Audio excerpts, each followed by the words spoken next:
वह ब्राह्मण राजमहल का बुलावा पाकर खुशी खुशी पूजा करने गया।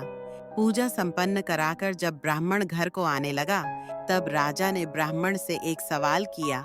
हे ब्राह्मण देव, आप भगवान की पूजा करते हैं तो यह बताइए कि भगवान कहाँ रहते हैं, उनकी नजर किस ओर है और भगवान क्या कर सकते हैं।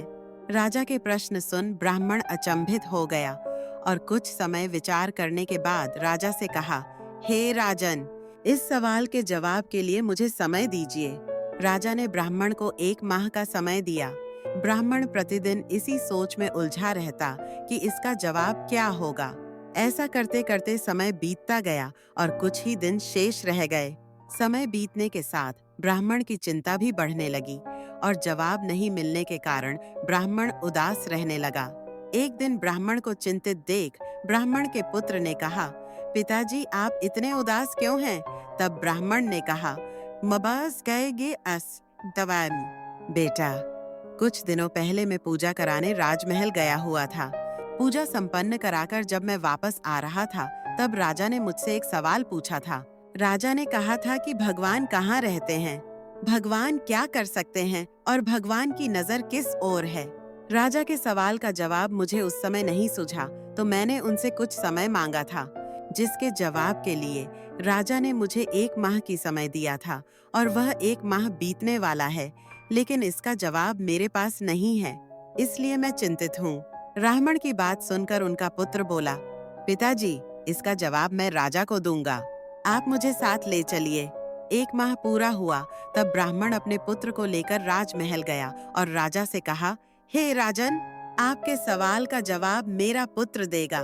राजा ने ब्राह्मण के पुत्र से वही सवाल पूछा, बताओ भगवान कहाँ रहते हैं, भगवान की नजर किस ओर है तथा भगवान क्या कर सकते हैं। उस ब्राह्मण पुत्र ने राजा से कहा, हे राजन, क्या आपके राज्य में पहले अतिथि का आदर सम्मान नहीं किया जाता? यह सुन राजा को थोड़ा लज्जित महसूस हुआ। पहले उस बालक को आदर सत्कार के साथ स्थान दिया गया, फिर पीने हेतु सेवक दूध का गिलास लाया गया।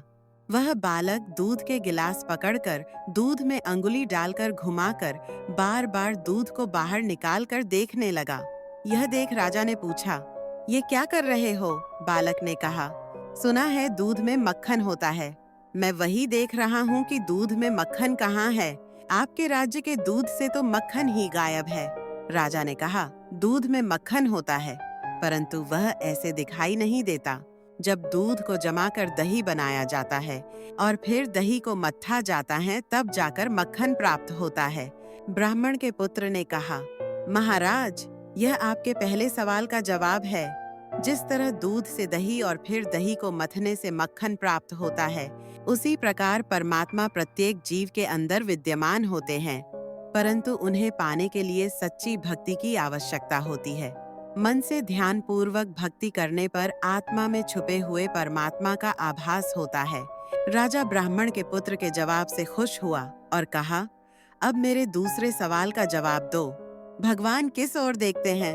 उस बालक ने कहा, राजन, इसका जवाब मैं दूंगा, परंतु मुझे इसके लिए एक मोमबत्ती की आवश्यकता है। राजा ने तुरंत मोमबत्ती मंगाई और उस बालक को दिया। उस बालक ने मोमबत्ती को जलाकर कहा, राजन, आप बताएं इस मोमबत्ती की।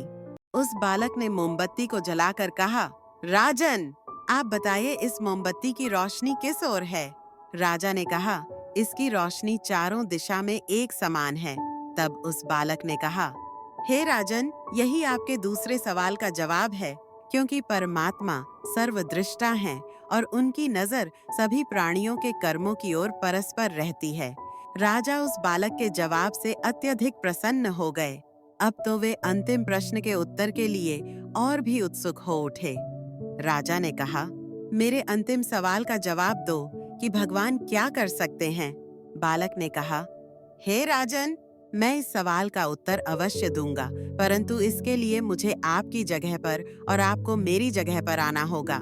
राजा को तो उत्तर जानने की उत्सुकता थी। उन्होंने अपनी सहमति दे दी। वह बालक राजा के सिंहासन पर जा बैठा और कहा, राजन, आपके अंतिम सवाल का जवाब यह है। आपने कहा था कि भगवान क्या कर सकते हैं, तो भगवान यह कर सकते कि मुझ जैसे रंक को राज सिंहासन पर बिठा सकते हैं और आप जैसे राजा को मुझ जैसे सवाली के स्थान पर, अर्थात राजा को रंक और रंक को राजा बना सकते हैं। यह आपके अंतिम सवाल का जवाब है।